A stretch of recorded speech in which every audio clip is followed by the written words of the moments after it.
Hello, everyone, and welcome to Gay Men Going Deeper. This is a podcast by the Gay Men's Brotherhood where we talk about personal development, mental health, and sexuality. We are your hosts. My name is Michael Diorio. I am a life and wellness coach specializing in sexuality, relationships, and self-confidence. We also have Matt Lancidel. He is an intuitive life and spiritual coach and counselor focusing on healing and empowerment. And we have Reno Johnston. He is a spiritual life, love, and business coach. We each have our own coaching practices, but in this podcast, we're sharing all of our best stuff. In today's episode, we're going to be talking about our money mindset. Some of the questions we'll be unpacking today are, what is your relationship with money? Have you ever suffered a financial setback, and how did that affect your money mindset? And if you won $1 million, how would your life change, and how would it remain the same? So we're excited to jump into this today. We've never actually done a podcast specifically about money, so this is going to be a fun one. Okay, a few reminders for our audience out there. We do continue this discussion on the last Thursday of every month in the Gay Men's Brotherhood Zoom Hangout. This is where we give you guys, our viewers and listeners, a chance to share your own thoughts on the topics that we discuss here. So if you want to join us, go to the Gay Men's Brotherhood Facebook group and check out the events tab to RSVP. We'll also put the link in the show notes. Now, if you don't have Facebook, that's okay. All you got to do is get on our email list and we'll email you the Zoom link the day before. Okay. A reminder that this podcast and YouTube channel are listener and viewer supported. So if you enjoy what we're creating here, you can support us by making a donation using the link in the show notes. You could also subscribe to get early access to episodes on Apple Podcasts. All of your support helps us to continue making content and supporting our community. So we thank you very much in advance for that. And finally, if you're looking to accelerate your personal development journey, please check out our coaching collection. It includes our 2 courses, Healing Your Shame and Building Better Relationships.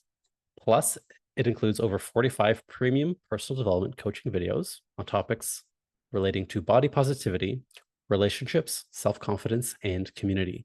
So you can head over to gaymengoingdeeper.com for more info. All right, let's jump into today's topic on money mindset. So as I like to do, I want to start off by explaining what I mean when I say money mindset to me. This is my personal definition of it. We can get more into this as we go on. So money isn't good or bad on its own. It's neutral. It doesn't have anything, right? But your thoughts about money are not likely to be neutral. So every one of us has a money mindset, whether you know it or not. Your money mindset is the combination of your thoughts, attitudes, and beliefs about money. So that's what we're talking about when we say money mindset. Your thoughts, attitudes, and beliefs about money. And this, in my opinion, is what determines your experience in real life in and around money, with money, okay? So your money mindset has probably been influenced by your upbringing and the people that you spend the most amount of time with, your peers in your day-to-day life. Some of your money mindset may be very useful. Some of it may not be so useful. Either way, it will feel very true to you. And you know what your money mindset is when you find yourself justifying it, even if it's not helpful for you. So some examples of some common thoughts about money that you've probably heard in the world. Money is the root of all evil. Money doesn't grow on trees. I heard that one a lot. Rich people are greedy. There's never enough money. You have to work really hard to make money. I also heard that one a lot as a kid. Money doesn't matter, and money is all that matters, 2 very different things, right? So these are some common thoughts. So depending on what your money mindset is, you may be creating a relationship with money that is based on scarcity, financial hardship, maybe greed, maybe you're overspending, maybe you're perpetually under-earning. You could be overworking. Or on the more positive side of things, maybe you're creating a relationship that is based on abundance and flow and wealth and freedom and fun, generosity. These are all nice words, right? So the good news is, of course, if you've been listening to this podcast for a while, you know that you can always change your money mindset, just like you can change your mindset about anything you want. So our goal here today is to get you thinking about your money mindset so that it's conscious and intentional. Because like I said, we all have one, whether we know it or not. So we're not here, I'm going to say this from the jump. I'm going to speak on behalf of Matt and Reno because I'm pretty sure they agree with me on this. We are not here today to tell you how to think about money. That's not what we're doing today. We are going to share our own thoughts and experiences with money in our own lives in hopes that that will inspire you to create a money mindset that helps you live the life you most want to live. Okay. So to help with this, I'm going to start off by pulling out some of my own favorite money beliefs from my own mind. So this is me talking about my own experience, and I'll use this as an example. And this actually will answer the first question for us, which is, what is your money mindset? What's your relationship with money? I'm going to use this as my answer to that. So I'll give you guys four that I really like, and the last one is iffy. We'll get to that. Okay. So the first one I love when I thought about what is my money mindset is money doesn't buy you happiness. I agree. And I fully believe this, and I love having this. How do I know this is true? Because there are lots of happy people without money, and there are lots of unhappy people that have lots of money. So clearly these two things are not, maybe they're related, but there's no causation here, okay? So I know that happiness does not come from having money. Happiness comes from having a positive mindset. I know that, right? Also, I've been in situations where I've had lots of money and I've been unhappy. I've also been in situations where I haven't had lots of money and I've been very happy, right? So I see that in my own personal life. So that's one that I love. Another one that I love is the best things in life are free. That one makes me feel good. Or I'll say, or in brackets, or cost very little. Some of my favorite things in life, being in nature. I love getting on my bike, riding around the city, exploring new places. I love spending time with my family and friends very much. I love writing. I love creating. So if you think about it, even if you took all my money away, I could still have these things. I could still have my friends and family, be in nature, ride my bike, and write and create. So that's a good thing, but that doesn't mean that money doesn't matter at all. I don't believe that. I do think money matters, absolutely, because for me, having money, in my experience, has been able to enrich, good word, and enhance all of these things, right? So let's look at this. So I said I like spending time in nature. Sure, I can walk outside, go to the park, and there I'm in nature. But with money, that affords me the luxury of travel. I can go visit Matt in Calgary and go look at nature in the Rockies. I can go to Thailand and the beaches there. So I can enhance the joys that I have experiencing time in nature. With my family and friends, sure, I could just, go for a walk with my friend down the street. That's fine. But what money does is it gives us an opportunity to enhance the experiences we have. I can go for nice dinners. We can go on vacations together, go to parties and concerts and have these experiences. When it comes to exploring, obviously I can explore the world beyond just my bike on the city, going on my bike and exploring the city. I can get on a plane and go anywhere I want. And then when it comes to writing and creating, when I have money, I can afford to pay for coaching and develop my skills that then allows me to create at a higher level, which is great. I'm kind of investing in myself, which is nice. Okay, so money, all the best things in life are free, and money enhances those things. So I want to hold those both at the same time. The other one I like is that money gives me options. It opens doors that I wouldn't have otherwise, right? So when I have money, I have more time. When I have money, I can help my loved ones. I can be generous with it. I can donate it. I can give it away if I have lots of it. I can invest it. I can spend it. It's just nice to have those options. And that for me feels really good. And then the last one, which I said is kind of iffy. Money comes, money goes. I say this a lot. Money comes, money goes. So that sounds nice. I like the money comes part. But then the money goes part sometimes reminds me that not to take it for granted, that, having, just because I might have it today doesn't mean I'm going to have it tomorrow. So it does at the same time create a little bit of a fiscal conservativeness within me. And it reminds me to save, and it just reminds me not to take it for granted. So I don't know if that's necessarily good or bad, but I do feel a bit more anxious in my body when I think the thought money comes, money goes. Okay. So overall, those are some of my top 5 money thoughts and beliefs. So you can kind of get an idea for my relationship with money today. It wasn't always this way. We can get into that later. So overall, I would say my relationship with money is a good one. I like it. I feel good about money. It isn't the most important thing to me, but I also enjoy making it. I enjoy having it, and I enjoy spending it. And there's nothing wrong with that. I feel no shame saying that. So that's me, guys. That's a bit of my relationship with money. So let's turn it over to our co-host today. And today I'm going to start with Matt.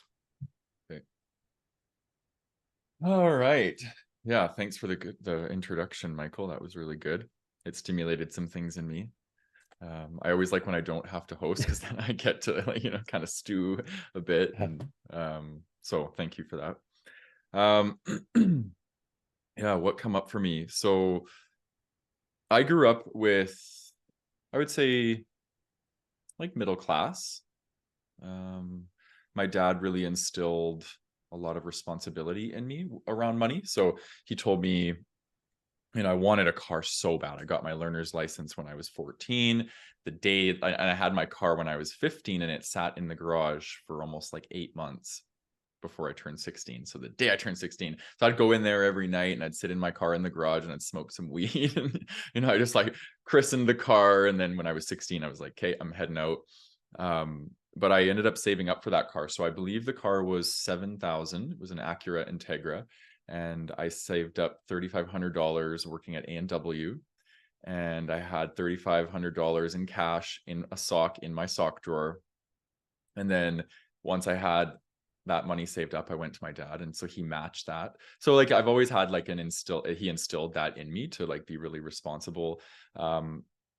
But as soon as my spiritual path started, probably around the age of, I don't know, like serious spiritual path, probably around 25, I started to kind of play like, develop like a spiritual ego, and I started to have like a lot of judgment towards money and towards materialism. And I created major blocks for myself around that. I would judge people that had money as like, yeah, greedy people, and rich people are greedy, and these sorts of things. And I started to really struggle with money. And when I started becoming an entrepreneur, I had a lot of struggle um, bringing abundance in. And I had abundance in the sense of a following and people, and that sort of thing. I've never really had an issue with that attracting people, but monetarily it wasn't converting. Um, and I've had a lot of challenging times financially. And it wasn't until recently that I've started to experience abundance. I would say probably in the last um, 2 or 3 years, I've started to experience um, financial abundance. And for me, it was about trust. I had two pretty like dark periods where I struggled financially, which I'll talk about in the next question. And they really, well, in retrospect, it was the universe using finances to submit me to into surrender. And because it was the one area that the universe knew meant a lot to me, which was my business and these sorts of things. So I've had really peaks and valleys in my business, because I don't believe the universe is going to like completely starve someone out. They're going to like starve you out for a bit, make you surrender a bit, learn how to trust, and then they'll give you a little bit of abundance, right? So it's like that's how my journey went. It was a lot of peaking and valleying. So I would say my relationship with money went from pretty trusting, because I didn't come from an upbringing where there was a lot of scarcity, into judgment of money as something as a bad thing. And then it was used as a mechanism to help me trust and surrender in the universe and move from a scarcity mindset into an abundance mindset, which I have now. And actually the last 3 years has been really, really instrumental in helping me achieve an abundance mindset. So I'm pretty lucky. I feel pretty fortunate that way. So um yeah, I think that was everything I wanted to share. Can you share with us, Matt, like one of your favorite thoughts about money? One of my favorite thoughts about money, Yeah, or a belief you have that serves you? I love money. I Yeah. love money now. And I think there's a part of me that when I was in the spiritual aspect of me, I was like a minimalist for a long time, and I didn't have money, and I was always like, oh, I don't really even want things, and I don't even like buying birthday gifts for people. And I created all these stories around these sorts of things, and I would say I don't want gifts from people, and I was playing small because I didn't have. And then once I started to realize that I actually really love, like when I go on vacation, like I'll go up and down like little main street strips in like small places, and I love spending money and supporting small businesses, and like playing in this dance of reciprocity. um I allocate like around $1,000 every month to supporting people like myself. So I hire coaches, I go to massage therapists, I see osteopaths, I do all these things that are good for my self-care, but I also do it because I'm contributing to people that are small business owners and, well, solopreneurs really. And ever since I started doing that, um it's I don't know, it's almost like I've had to learn to give, and when you give, you get back. It's like tithing and these sorts of things. And another thing I do actually is I go to the bank and I take $100 and I get it in $5 bills, and I keep it in my uh the thing that flips down in my car, whatever, the sun thing. And whenever people, because there's a lot of homeless people in Calgary, and they'll come up to your car and ask for money, and I'll give out $5 bills, right? And that's part of the way I like to give back and things like that. So ever since I started doing that, really I feel like I'm in the flow. I'm in the flow of reciprocity, and things come to me and then I give back. But if I ever start to fall into old patterning of scarcity mindset, and I'm like, oh, well, maybe I shouldn't give this because I might not have enough, the universe pinches me off. I feel it, right? It's really interesting. So it's all about trusting and learning how to give, and then you'll always get back tenfold to what you give. Um, yeah. As long as you're not Beautiful. giving to get. I've learned that too. It's like you can't just give to hope that you're going to get 10 times back. It has to come from an altruistic place within. And that's part of being of service to humanity. And like, so yeah, lots of learning actually in the Yeah. last few years, now that I think about it. I think that's a hard thing to do. But yeah, thank you for sharing that. And I love that Mhm. that $5. I didn't even know people still had $5 bills like at banks. I'm cashless. Yeah. That's really nice. Okay, thank Yeah. you. Yeah. Rena, let's hear from you. It's interesting how, as I'm listening to you all share, my ideas start to change. And I'm noticing that how I relate to money, my relationship to how I relate to the masculine is currently evolving in the way my relationship to how I related to money has evolved. So, like, I remember I used to reject money, right? And sort of the idea of it, akin to Matt, it was during that like period of spiritual awakening where I thought, oh, all things material and monetary, I don't mess with those things. Like, I'm spiritual, that is beneath me, right? Absolutely not. And then with the, it was again akin to that with the masculine. I'm sort of going through this period of my life right now when it comes to men and the masculine, where I'm recognizing this, like, actually the love for that was there all along, and so I'm being reintroduced to it, and it's a lot of fun. I'm really enjoying it. It's very liberating. I had a feast and famine upbringing, so it was like the utilities were getting cut off, or we didn't know where groceries were coming from. And I grew up in low income housing for a good chunk of the beginning of my life. And then simultaneously, suddenly there'd be like sushi dinners or like expensive clothes and gifts and things like that. And so it was very kind of jarring for me, but I made it work.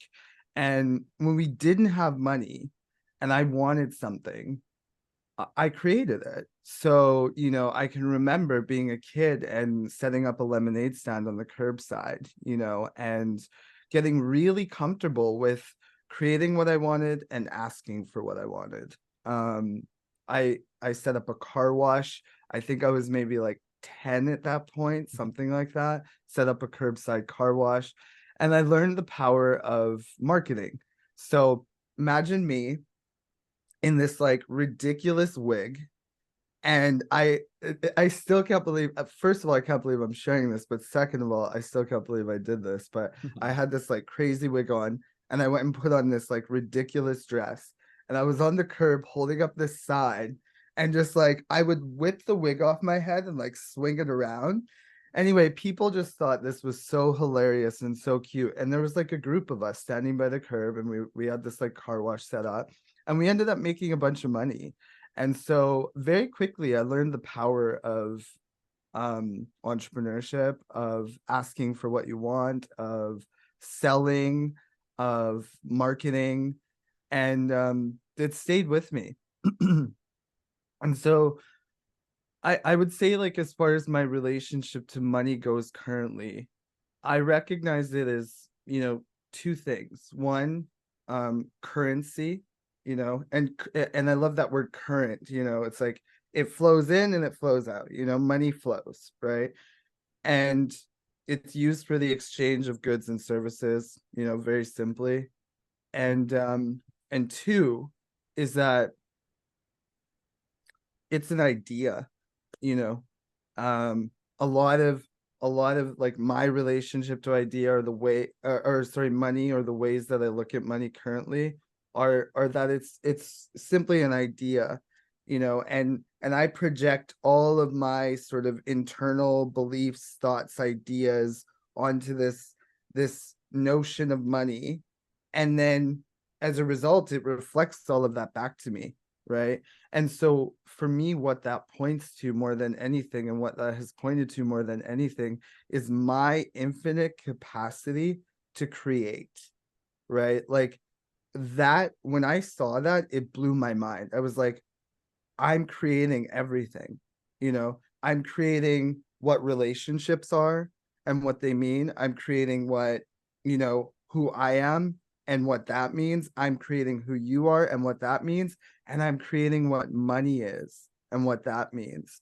And when I started to get that, um, it really changed everything, because then I could just hold money lightly and go, yeah, you know, sometimes I have it, sometimes I don't. If I want it, I ask for it. You know, I can create things that make the inflow and influx of money more easy. They facilitate that process with ease. Um, and the season I'm in right now is one in which, as I mentioned earlier, it's so sort of synchronistic. The masculine I view as sort of this like form giving energy. And so I'm really good at flow, you know, money flows in and money flows out. And, you know, I'm really good at this like flowy thing. And now I'm sort of in this process of building, you know, I'm in this process of building, what do they say? A river without like riverbanks is a flood, right? So I'm now just kind of building so that the money can just flow into me in a way that, it hasn't been to this point. You know, it's been more sporadic, right? It's like one day I'll have $0 and the next day I'll have 5,000. And it's like, what is that? You know? So I know I'm great at creating it. And now it's just a matter of creating structure around it, you know, so that can happen more naturally and organically. And then I think one thing I want to say too, is like I'm really comfortable with asking for money. I'm really comfortable with the discomfort of asking for money. And I'm also really comfortable spending it, you know. And I want to speak to this asking thing, because that came with time and regulation, you know. I used to be a little more uncomfortable asking for money, and as the amounts got higher and higher, especially as I started, you know, coaching, for example, right? I remember the first time I asked someone for $10,000, and that felt so edgy at the time, you know. But what happened was there was like this recalibration that took place in my body. So I held the energy of asking for an amount of money that I had never asked for, and all the stories and thinking and feeling that came up in that, and I just held it. And I didn't react. I just let it be there and waited for a response. And that as well became this sort of transformative experience for me, because what I got is like, you can ask for what you want, and, you know, and then and then you can let that be there. And they're either going to say yes or no, or they may ask you to explain why, why you're asking for that much. But anyway, that's kind of where I'm at with money right now at this point. I could say so much more, but I'll leave it there. Yeah. We will be saying so much more. That's awesome. I have a question. At what age did you learn that lesson about like marketing and creating? Well, I was probably about 10. And I Wow. think I got it before that because the lemonade stand came even before that. But that was like a pivotal moment. And I was about 10 years old, and I just got, you need a sign. No one's going to know what you're doing if you don't have a sign that says car wash, and you need something that's going to make you stand out, because otherwise yes, it's cute when you see kids and they have a car wash, right? But I thought, well, that's been done. What'll make us stand out? And it was like, oh, well, if I'm whipping a wig off and swinging it around, that's going to get people's attention, So, yeah. That's awesome. I was like 35 when I learned that lesson. Yeah. And I'm still learning it. So it's so cool that you've had such a long experience, like knowing that. I can tell by the way you talk about it. It's a very deep knowing for you, where Totally. it's not always that way for me. And I've learned this recently. This is a new skill that I've been in this solopreneurship game. Which is actually a great segue for our next question, which is, have you ever suffered a financial setback, and how did it affect your money mindset? So this is perfect. You guys, both Matt and Reno, you both seem to have been entrepreneurs for a long time compared to me. This is fairly new for me. It was 2020 that I opened my business, Willie's Mo.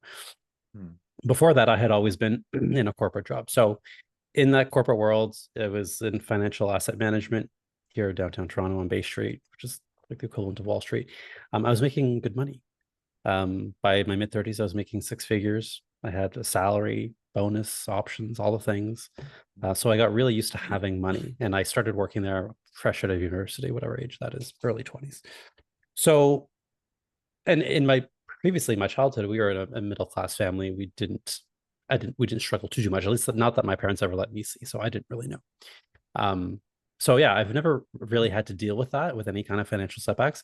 And in my 20s and 30s, early 30s, I never worried about it. I never worried about making ends meet. I never worried about getting my bills paid. I was probably making too much money for someone my age, because I was just having all the fun, which is so good now that I look back. It enabled me to go out. I lived that bachelor party, city boy lifestyle. Like I was out almost every night of the week, never thinking twice about whether I could afford it. Going on vacations, there's always enough. There's always enough, right? And the next paycheck was just 2 weeks away. So 2 weeks later, I got another big dump of money in my bank account.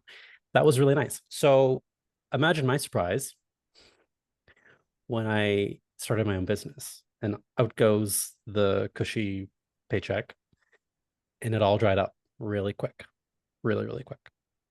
No more fancy lifestyle, no more being able to go out with my friends. Having to say no a lot really sucked. Literally anxiety about paying bills. Where am I going to pay this bill?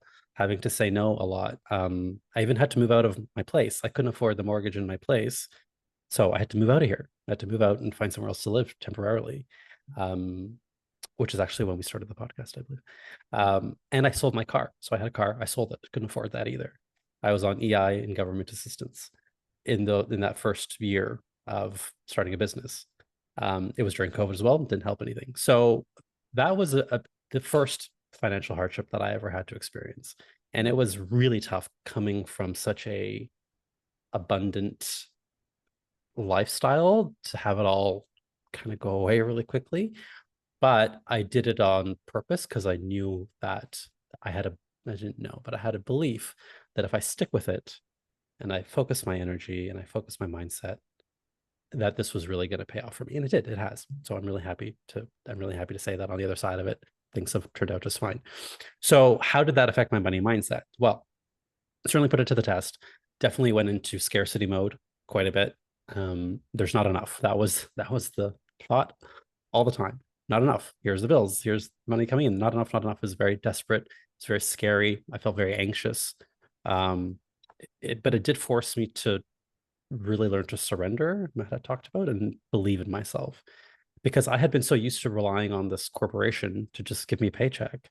And so that's why I asked you, Reno, when did you learn that lesson? Because the lesson that you learned so young, Reno, I didn't know that I could create my own wealth using my own, intuition, my own skills, my own talents, marketing. Like I didn't learn that until recently. So, but that has been the lesson. I think that is why the universe put me through that, is to realize, hey, Michael, you don't have to rely on your boss to set your salary. You can rely on yourself to set your salary.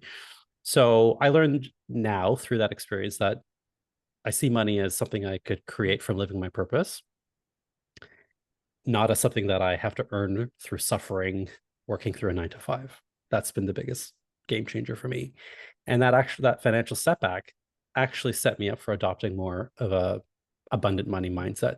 So now I still have those moments of like, oh my God, what if it all disappears? Because like you said, money comes, money goes, right? It's not guaranteed. Some months are great. It's very abundant. Other months are not so great.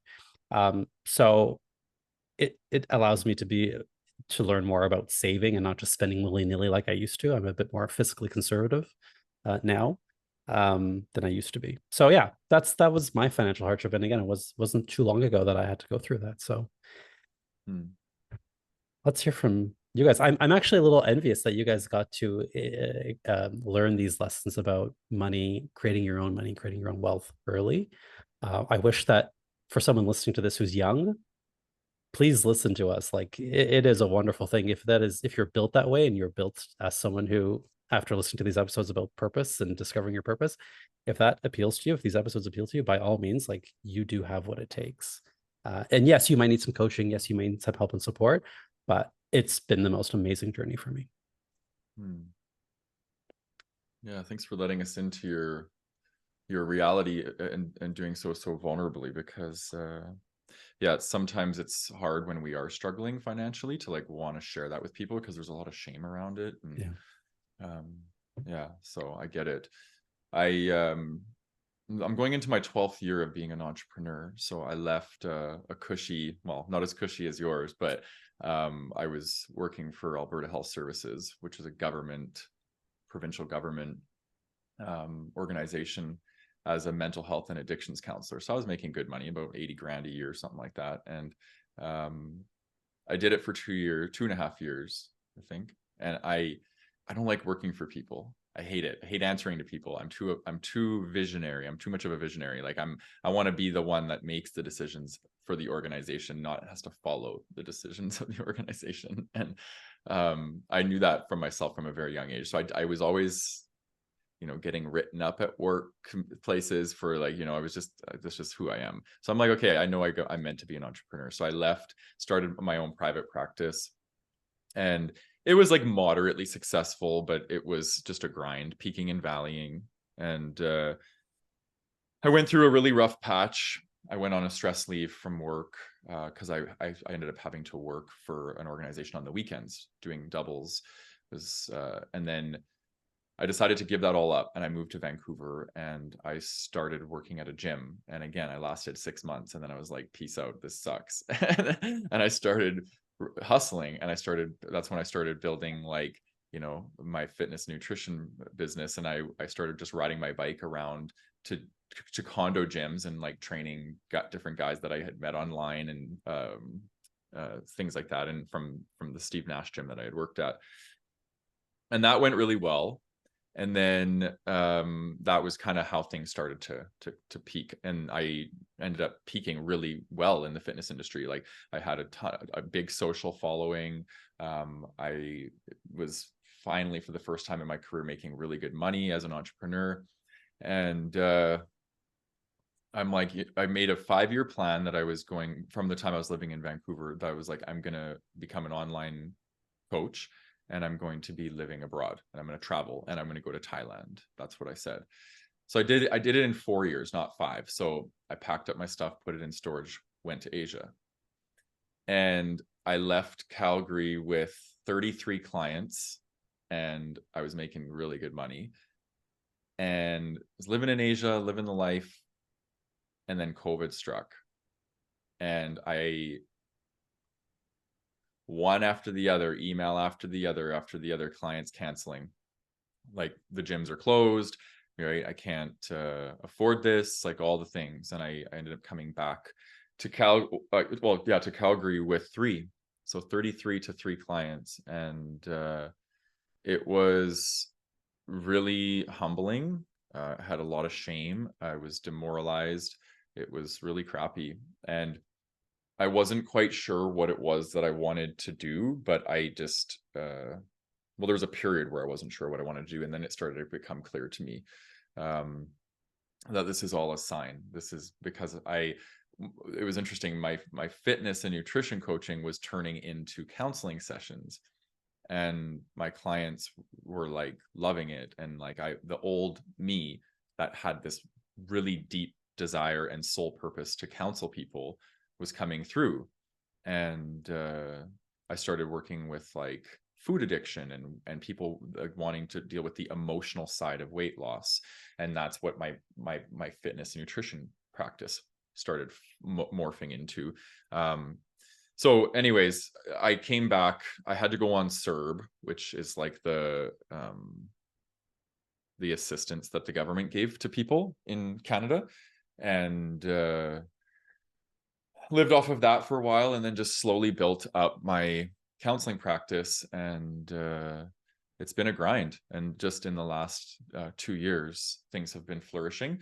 But there was periods where I was really struggling. And when I was living in Vancouver specifically, because it's so expensive there, having to borrow money off of friends. And, it's funny though, I always had just enough. And it was really interesting. I ended up finding this, I was super stressed. I'm like, I don't know how I'm going to pay my rent this month. My rent was like $1,800, had like $700 in the bank. And I shit you not, I'm literally walking across the street from the beach, and there was a gold bracelet laying in the crosswalk. And I'm pick it up, I'm looking around, and no one's there. So I'm like, okay, sweet. Held on to it. And then I was like, I'm going to actually take this into the gold shop. And I got $1,100 for it. I had $700 in my bank. That was my rent for the month. So the universe was always providing, and that was when I started learning trust, and like, okay, like I'm going to be taken care of. I just have to trust that this is what I'm being meant to do. And that's when I started to surrender. I started to surrender into the fear, actually, the fear of scarcity. I surrendered into it. And it was just like, okay, if I'm going to be annihilated, I'm going to be annihilated. Like, what's the worst that's going to happen? Right. And that was a really opportunity for me to just let go. And then my abundance mindset started to grow from that place, because I wasn't holding on so desperately to fear. And I just went into the fear, right? Instead of trying to avoid it and resist it, I went into it, and then it transmuted, and I started to develop an abundance mindset. So yeah, very, very stressful. Not having money is very, very stressful. And actually it's one of the biggest contributors to like loneliness and social isolation is lack of money, because we can't go out, we can't do things, so we stay at home. And then there's the shame of not having money, that you can't be out with your friends because they all have money. You don't want to feel awkward, and so we stay home and we isolate, and it creates loneliness. So yeah It's also one of the number one reasons for couples to have conflict. I think it is the number one reasons couples have conflicts. Yeah, keep your money separately, yo. That's what I do. Yeah. I ain't joining finances with nobody. Yeah, it's tough. It is tough. And having gone through that, I remember feeling that same sense of shame, inadequacy, same thing, I guess. That I used to be able to do this, and my people have seen me like, oh, this is my perception out into the world, and all of a sudden I didn't live in this place anymore. I couldn't do the things I want to do. And that was, we talked about this in the reinvention podcast a while back. And I just realized, like, I knew, like, this is just, I have to go through this. And part of me intuitively, not in my brain, definitely not in my brain, but part of me like felt, even though this is very uncomfortable, it was the right thing to do. And I see now why. Yeah. So these financial setbacks, if anyone's listening to us today and they are currently in a financial setback, I hope that these stories are inspiring you as well, because just because you're in it, I remember thinking this as well. I thought, oh, this is the rest of my life now. I'm just never going to have money again. But that has changed. So Rena, let's hear from you. Well, it's so funny that you say, you thought this was going to be the rest of your life. And it really does feel that way in the moment. And I think that's true about so many things. Like, we're talking about money here today, but I want you to consider, like, how we do one thing is how we do most things, and so, like, I've just seen situations where I thought, like, oh no, I'm never going to be happy again, or oh, I'm going to be single for the rest of my life, etc., etc., etc. Right? It all seems so permanent and so doom and gloom. And yet what I've discovered is that in my capacity, I just pulled up this quote because I was trying to remember it. Blaise Pascal is his name. And he says, all of humanity's problems stem from man's inability to sit quietly in a room alone. And I think that these setbacks that I'm about to share,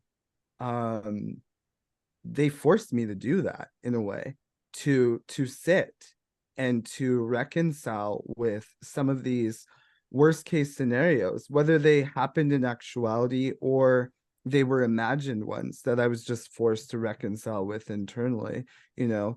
um I had one when I went to Bali and came back after 6 months. I came back and I was broke. And I had gone out there. I was building a business with a friend and it started to thrive. And then we had a falling out. And then I spent 2 weeks in Kuala Lumpur with my friend Alex partying, and it was amazing. And then I came back to my hometown and licked my wounds.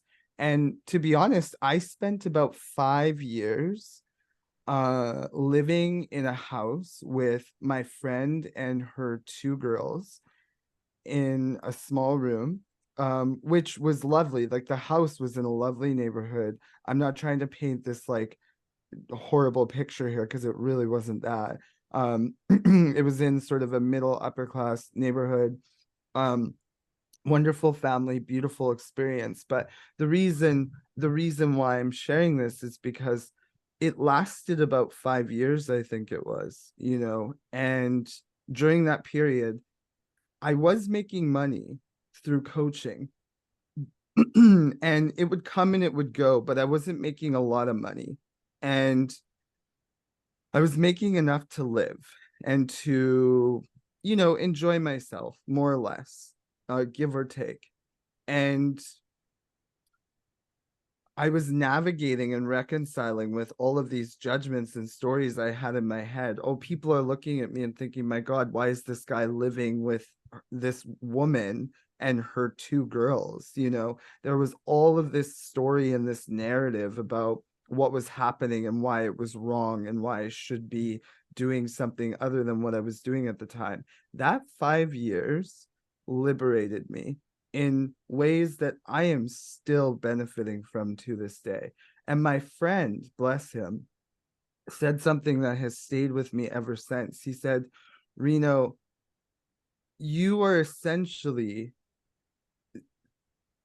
the equivalent of a sort of Buddhist monk in a monastery. He said the only difference is the monastery is a room in your friend's house on the upper level, but in essence, like, the last 5 years you've spent inside doing the work, and giving up all of these sort of common external material things in service to the opportunity to go deep in a really spiritual and emotional way.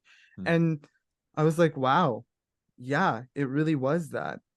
And that whole experience set me free, and then more recently, before I had been invited to work at the school, I was offered a contract with this erotic school. And prior to that, I had taken a sabbatical from coaching because there was no professional libido. And I was like, I'm not going to force this. I'm not going to fake it. I'm just going to drop it. So I dropped it, not knowing what was going to happen, what was going to come next. I went down this rabbit hole, right? I was like, oh no, I don't know when it's coming, what's coming, but I just let it be there because there was no inspiration, there was no juice to go out and make anything happen. Well, about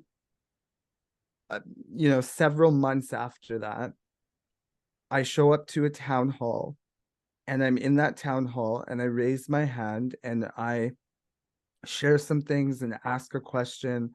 I'm asked to email them. I email them.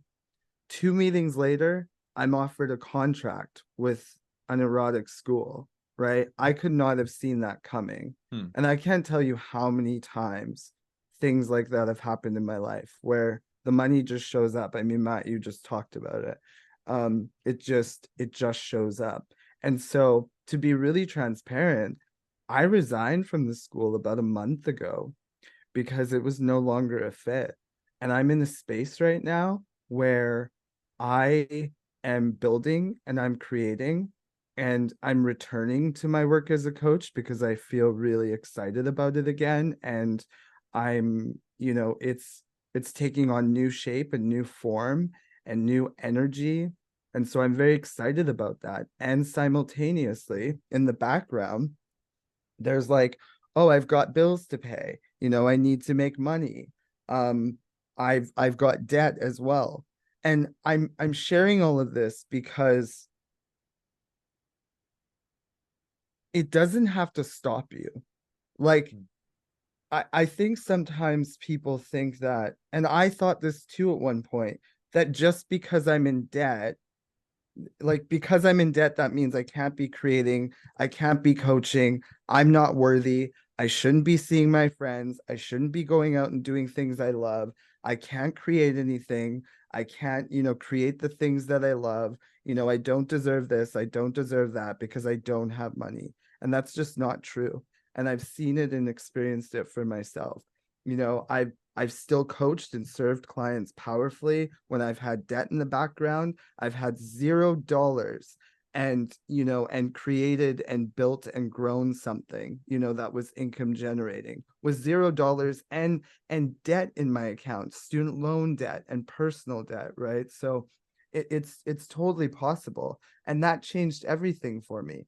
This recognition that, like, I'm creating it all. I'm making up that I can't go outside.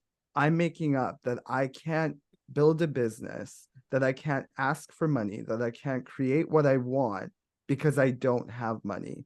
And the last thing I'll say is, like, I remember there was this one summer, um, um, I was I was hopping back and forth between 3 yachts, sipping Dom Perignon, right? And it cost me $0 to do that. So, like, people think, oh, money will, like, buy me experience, money will buy me security, money will buy me power, money will buy me freedom. Like, none of those things in actuality are true, and case in point, it's like, when I had, like, sometimes when I had money, I wasn't actually free.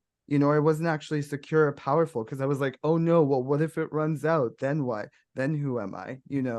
And then, as I mentioned, I was having these luxury experiences and I paid $0 for them, So what does that tell you? What does that tell me? What it tells me and how it affected my money mindset is it basically just, like, destroyed it and and then, like, reinvented it completely. I was like, oh, everything I thought about money, it was bullshit. It was made up.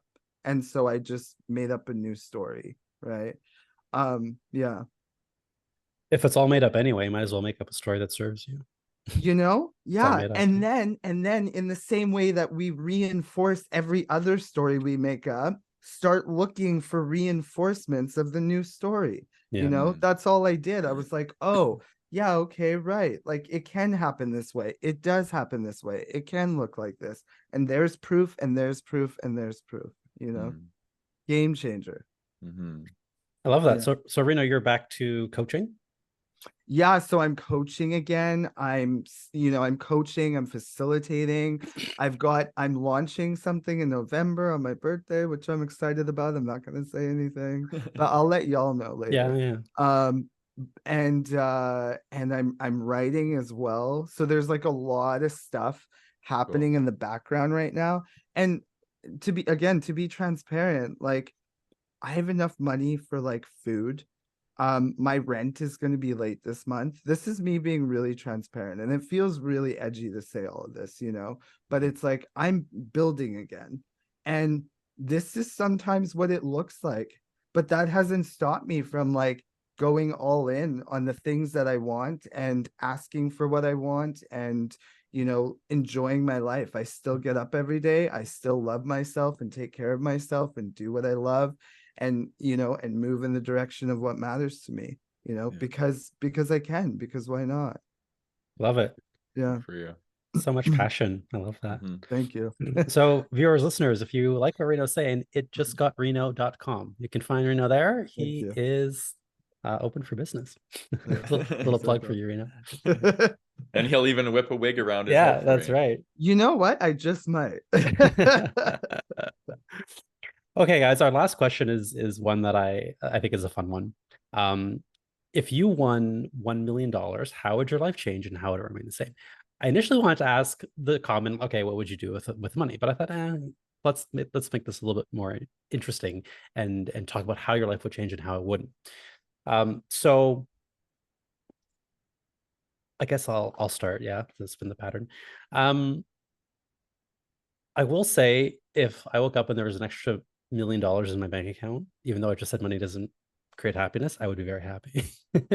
But it wouldn't be the money that made me happy. It'd be the thought I was having, like, oh my gosh, what am I going to do with all this money? That thought is what actually creates the happiness for me. So how would my life change? Is I would definitely invest more in the things that matter to me. And as I've gotten older, I like to differentiate between spending and investing. And I'll kind of tell you how I differentiate that. I invest in assets that appreciate, and like the common one that people use is like real estate. You buy a house, that a house appreciates over time most often than not. And something that depreciates would be something like a car. You buy the car and then over time it depreciates.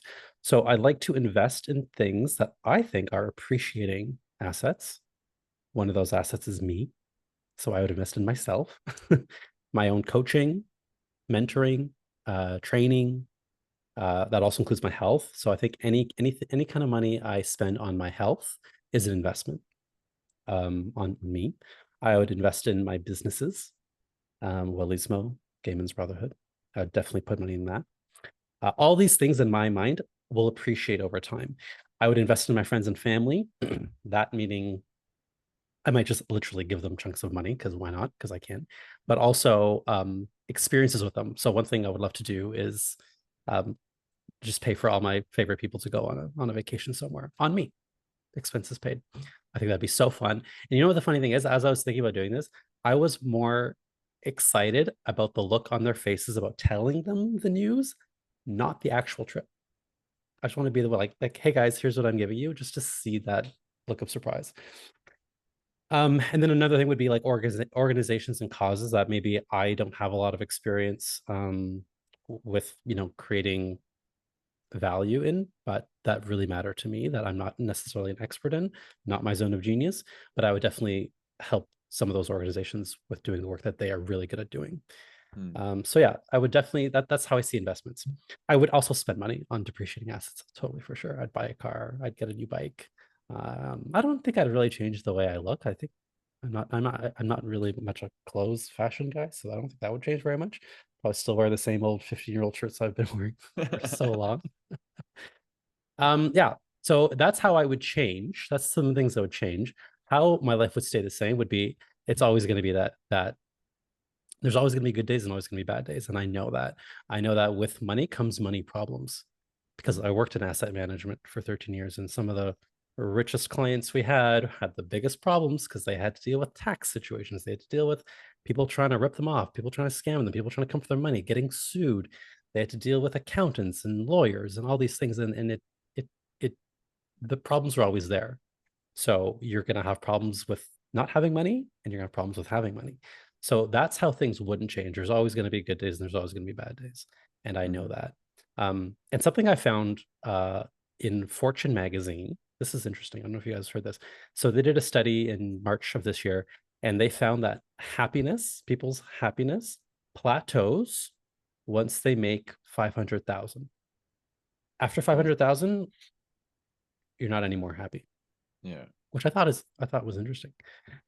So yeah, that's my answer. I'd invest in myself and the people I love and the businesses that I have and organizations. And then what wouldn't change would be I'd still have shit days and I'd still be mopey days, and I'd still have my problems, and that's how that would go. Although I guess I would say that when you have money, you have more solutions and access to solve those problems, potentially. Interesting point about the $500,000, because I think money starts to lose value. And it's interesting, you look at some of these corporate elite people in this world, and if money loses value, what's the next thing that you want? What does money give you? It gives you power and respect. So, when money loses value, you start going for power, right? I think that's where some of these, this really kind of egoic, narcissistic energy comes from, in these higher, richest people in the world kind of crap. Yeah, it's really interesting. Yeah, I don't know how much my life would change, to be honest. Like, there's a couple things that came up for me, and one was that I wouldn't want to tell anybody, because I have this thing that's like, I wouldn't want people to change how they feel about me, and I also wouldn't want people to think I'm bragging. Like, I always have this thing, and it's like, dim your light. I don't want people to be jealous of me or whatever. So I don't know. There's a part of me that's like, don't tell anybody. Then there's a part of me that's like, I would, because I'd want to share and celebrate.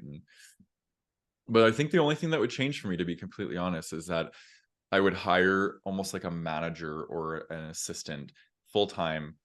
Like, I'm tired, yo. I'm really tired. I'm running a full-time business and I'm running a part-time business. Well, Michael and I are splitting, right? So it's like, it's a lot. Like, I have a lot on my plate, and I really, really just want someone to take on all the shit that I don't want to do. I want to create. I want to engage.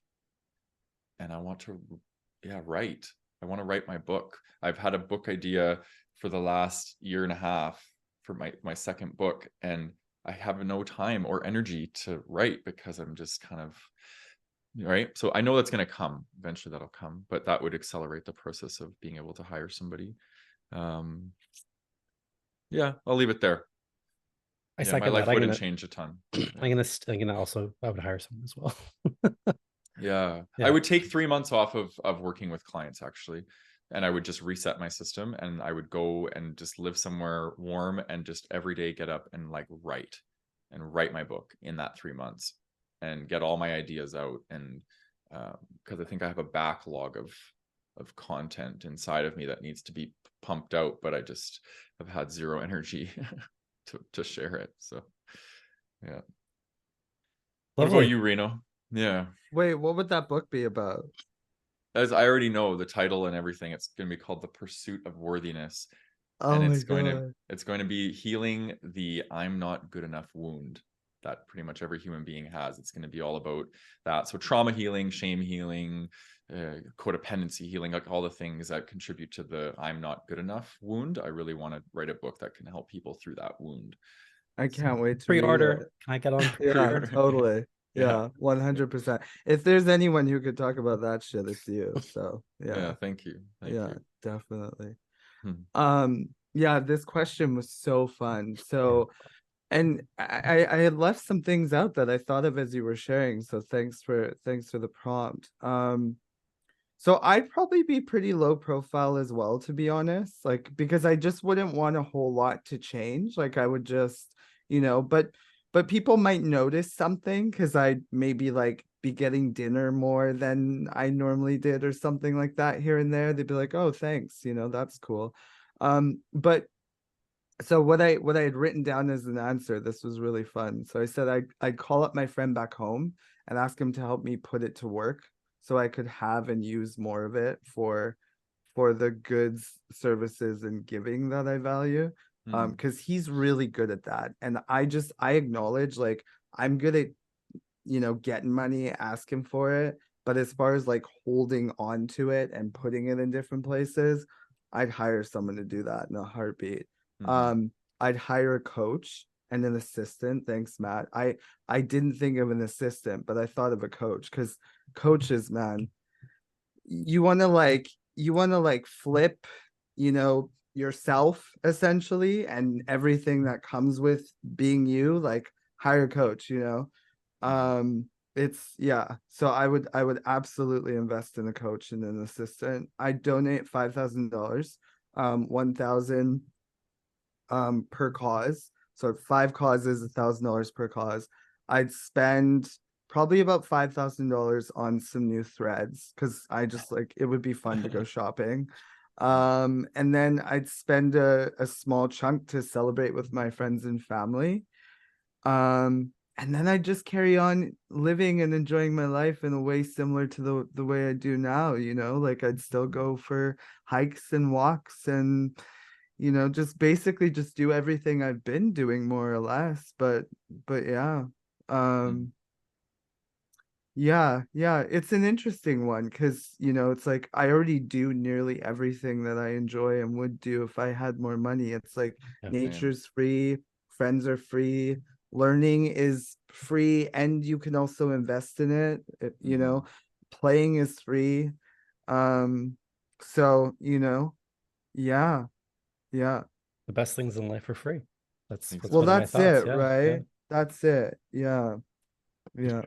I think it says a lot that to answer that question, if you really look at it and your life wouldn't change that much, I think it says that you're already living in a pretty good alignment and in integrity with the things that matter to you, which is a good thing. Yeah, like listen, like I think, what is it, a Jeep Cherokee? Is that what the no, sorry, a Bronco. Like I would love a Bronco, and I would love like a Harley, and I would, I don't know, like there's little thing, maybe I'd buy a surfboard or something like that. And like there's just, it's like, but it's like, that stuff's great. I'm not like, I would totally enjoy it, but like without it I'm good too. It's all just icing on an already delicious and delightful cake, right? And the beauty is I know what it's like to have none of that. So if someone, and I'm good in myself, so if someone came along and took it all away from me, like I'm like, okay, Yeah. cool, like I was there already. Yeah. And I'm saying that as a single independent, right? I know it's different if you have kids and you're partnered and stuff. So of course I'm acknowledging that. Yeah. Love it. So Mm. I want to hear from our viewers and listeners too. If you guys like that question, if you won $1 million, how would your life change? How to remain the same? So feel free to put your own answers in the, if you're watching us on YouTube, you can put in the comments. We'd love to read that. Also join us in the Gay Men's Brotherhood Facebook group. We'll be talking about, the theme this month was living your purpose, which includes money, on the last Thursday of the month. Anything else you guys want to add before I wrap up? No? All right. Reno? No? Just like have fun. Yeah. Just have fun, like just let money be fun. Let money be fun. Be open to asking for it and not having to give something in return. Be open to abundance showing up in unexpected and miraculous ways and moments. Be open to this is the last thing I'll say. Sorry, it's just this topic is so juicy. There's like this verse in scripture, and it's like, to those who have, more will be given, and to those who have not, all will be taken. And what I discovered about that phrase is it has more to do with one state of being. So if you are moving through the world as if you have not, and abundance isn't already given, then it's just going to continue to like evade you, so to speak. But I think if as we begin to wake up and look at our lives and go, oh my gosh, like these blankets, this pillow, this like roof over my head, like nature, the sun is peeking through my window, and not like, oh fuck, like, I don't have enough, I need more. It's like, well, have fun with that. It sucks, right? So why not have fun with money and kind of start to look at what you do have already? Promise you, more of it's going to start coming in like that. Yeah. That's the abundance mindset, speaking of money mindset, right? So abundance Totally. doesn't just mean dollars and cents. Abundance comes in so many ways. You got to get creative with it, like Reno just said. There's all kinds of ways you can find abundance in your life. You just have to look for it, right? Exactly. All right, guys. Well, thank you, Reno and Matt, for your wisdom as always. It's always a pleasure sharing the space with you. For our viewers and listeners, if you're listening on a podcast provider, please go ahead and give us 5 stars if you enjoyed the show. If you didn't, don't say anything at all. As I said, if you're watching on YouTube, please share your comments on what we've talked about here. We'd love reading them. And we'll see you guys next week. Thank you for joining us. Bye-bye.